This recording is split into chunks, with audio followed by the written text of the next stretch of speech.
las pacientes responden a fibratos.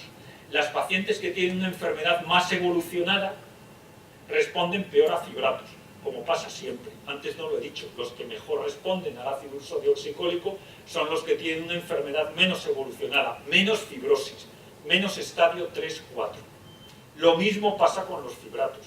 Cuando el doctor Parés coge su grupo que responden a fibratos y los que no, en el fibroscan, unos tienen un fibroscan más patológico que los que no responden, que los que responden a los fibratos. Vale. ¿Y por qué he dicho todo este rollo? Que no es solo todo lo que reluce. En este estudio sí que ven las curvas de cambio de la bilirrubina. A los pacientes les ha bajado la fosfatasa alcalina. ¿Vale? Ah, qué contento, nos ha bajado la fosfatasa alcalina y la gamma GT. Pero ven que los pacientes que tienen cirrosis, cuando les dan el fibrato, aquellos que tienen cirrosis, el aumento de la bilirrubina es más rápido que los que no toman fibrato. Cosa que no ocurre en los que no tienen cirrosis. ¿Qué quiere esto decir? Bueno, que las cosas hay que tomarlas con mucha cautela. Que cuando a lo mejor están ustedes ahí sentadas y me dicen, anda, mi médico, ¿por qué no me ha dado fibrato? Bueno, pues porque las cosas no están, no es solo todo lo que reluce, y hay que ser muy cautos cuando las cosas no son controladas y no lo están en medicina.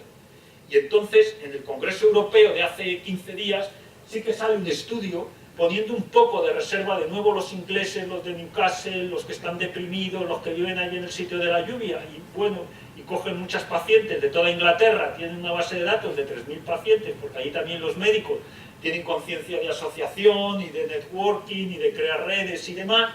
Pues aquí ven que cuando utilizan fibratos, aunque ellos solamente tienen 25, consigue este grupo, ven que bien se normaliza la fosfatasa alcalina, pero no se les modifica a ellos la bilirrubina, ni la albúmina, ni las transaminasas. La creatinina no se tenía que modificar, en todo caso empeorar, es decir, no parece malo, y hacen una estimación con su score, con su signo de puntuación de la supervivencia estimada y ven que no mejora. Es decir, en otras palabras, ¿qué puede pasar? Puede pasar que yo la conclusión que saco, y esto sí que es lo más preliminar que les puedo decir en esta charla, es decir, que en un paciente que tenga una cirrosis, el fibrato hay que utilizarlo con mucha cautela y probablemente no utilizarlo. 2, el fibrato puede ser útil en un paciente que no tenga cirrosis y normalizar la fosfatasa alcalina. Entonces, ahí lo podemos probar, pero no sabemos si el beneficio es meramente estético. Es decir, si el beneficio nos normaliza la fosfatasa alcalina, pero eso no se traduce en un aumento a largo plazo un aumento de la supervivencia. ¿Cómo se responderá a eso? Solamente con ensayos controlados. De esto hay un ensayo controlado que está teniendo lugar en Francia y que a lo mejor dentro de un año pues nos da alguna respuesta.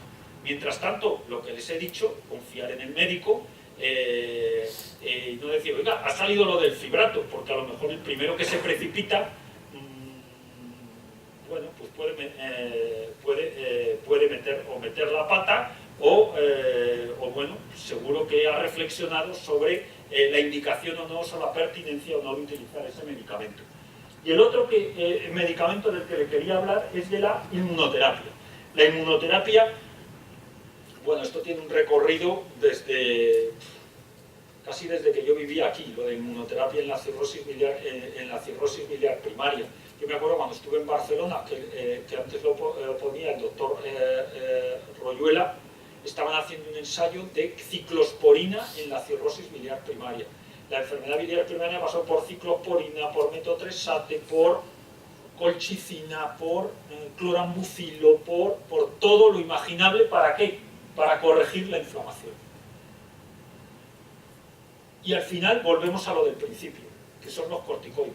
Hay grandes inventos en medicina, unos la aspirina, otros los antibióticos, otros los corticoides, y los corticoides son un buen medicamento y se utilizaban hace muchos en la biliar primaria. ¿Qué pasa con la biliar primaria? Pues que ustedes son la mayoría mujeres, hay muchos problemas, son enfermedades colestásicas, entonces por ser mujeres y por enfermedades colestásicas hay mucha enfermedad ósea. Y la prednisona, el principal efecto adverso que tiene, pues es la osteopatía, y esa es la enfermedad ósea. Entonces, en estos estudios no se vio un efecto claro de la prednisona, aunque siempre se tuvo la sospecha de que se había utilizado demasiado tarde en la evolución de la enfermedad. Si lo ven aquí en la diapositiva, el tratamiento de la inflamación hay que ceñirlo o serán más eficaces cuando todavía la enfermedad realmente no se ha desarrollado, cuando estamos en la fase de colangitis. Y entonces se ha utilizado, o se intenta utilizar ahora, se ha utilizado ya, ven que los ensayos son un poco antiguos, un medicamento como es la budesonida, que es un nuevo corticoide, nuevo, pero ya tiene 12 años, 15 años la budesonida, ¿no? Los nuevos corticoides, es un corticoide que se absorbe del intestino delgado, como todos, llega al hígado, y cuando llega al hígado actúa, pero el hígado lo metaboliza. Y entonces, digamos de modo simplista, que lo hace desaparecer, entonces no pasa a la circulación sistémica, y por lo tanto no retenemos sodio y agua, además tiene poco efecto, menos efecto de retener sodio y agua, y nos producirá menos efecto daño óseo. Algo produce, pero producirá menos. Bueno, para ser breve, no hay nada claro con la budesonida todavía. Hay un estudio en curso. La conclusión que yo saco de los estudios que ha habido es que se ha utilizado, no se han centrado los estudios en pacientes no respondedores al ácido ursodeoxicólico. Es decir, se han cogido los pacientes con biliar primaria, se ha visto y se les ha dado a unos ácido ursodeoxicólico y a otros ácido ursodeoxicólico y budesonida. Y se ha visto que estos van mejor que los que solo toman ácido ursodeoxicólico.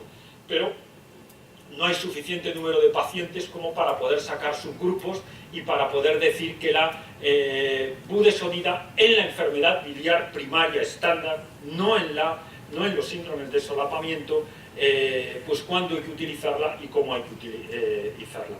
Probablemente en los subgrupos que tienen inflamación, probablemente en los subgrupos que tengan un estado de solapamiento. En un paciente respondedor, estable ácido ursodeoxicólico, no hay que utilizar budesonida. Por otra parte, la budesonida pierde sus potenciales efectos beneficiosos en el paciente que tiene ya, o ventajas sobre otros corticoides, en el paciente que tiene ya cirrosis. ¿Cuáles son los mensajes finales de la charla? Uno, la historia natural de la enfermedad ha cambiado y por tanto es absolutamente apropiado el cambio del nombre de cirrosis a colangitis. Dos, la respuesta bioquímica ácido ursodeoxicólico es el predictor más importante del pronóstico que tenemos en el momento e identifica aquellos pacientes que son susceptibles de terapia de segunda línea. La terapia de segunda línea está en curso, se está ensayando, son ensayos o estudios que se deben de realizar y para los cuales vamos a tener respuesta en los próximos, entre 1 año y 3 años, incluye el ácido beticólico, los fibratos y la budesonida.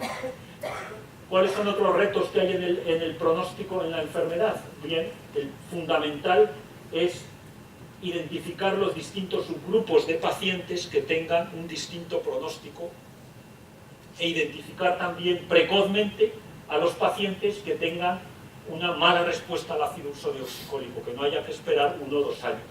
En segundo lugar, hay que estandarizar la segunda línea de tratamiento. En tercer lugar, hay que ver si existen modos de prevenir la recurrencia de la biliar primaria, uno después del trasplante.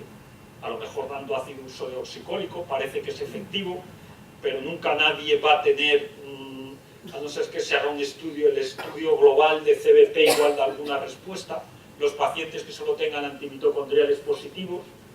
Y después está el seguimiento. En el seguimiento de la biliar hay que distinguir 2 formas. Uno, quien responde al ácido ursodeoxicólico y quien no tiene. Hombre, esto en nuestro medio, esto lo han desarrollado mucho los ingleses, porque ahí enseguida te derivan al cuidado primario. Aquí un paciente con una enfermedad biliar primaria siempre va a estar, va a tener un servicio de gastroenterología de referencia, general hospitalario. Pero un enfermo que responda al ácido ursodeoxicólico, que no tenga fibrosis significativa, va a tener una supervivencia normal, no necesita prácticamente, aquí haríamos una ecografía anual, pero no necesita mucho más. Otra cosa es el paciente que tenga cirrosis. Y como siempre en la cirrosis, ¿por qué es importante saber si alguien tiene cirrosis o no? Bien, primero porque cada paciente tiene que estar adecuadamente categorizado, identificado. Segundo, porque hay determinados mitos en medicina que siempre hay que tratar de evitar, y todos los seguimientos y todo lo que hacemos médicamente que tenga un sustento científico. Uno es el mito de toda cirrosis es una enfermedad que tiene un mayor riesgo de cáncer primario de hígado. Por eso es importante en cualquier enfermedad hepática identificar a aquellos que tienen cirrosis, porque tienen que entrar en el esquema de hacerse ecografías semestrales para identificar un tumor hepático, un carcinoma hepatocelular, identificarlo precozmente y que por lo tanto tenga más opciones de cura. ¿Cuál era el mito en medicina? Que la cirrosis biliar primaria es una enfermedad que apenas producía cáncer de hígado.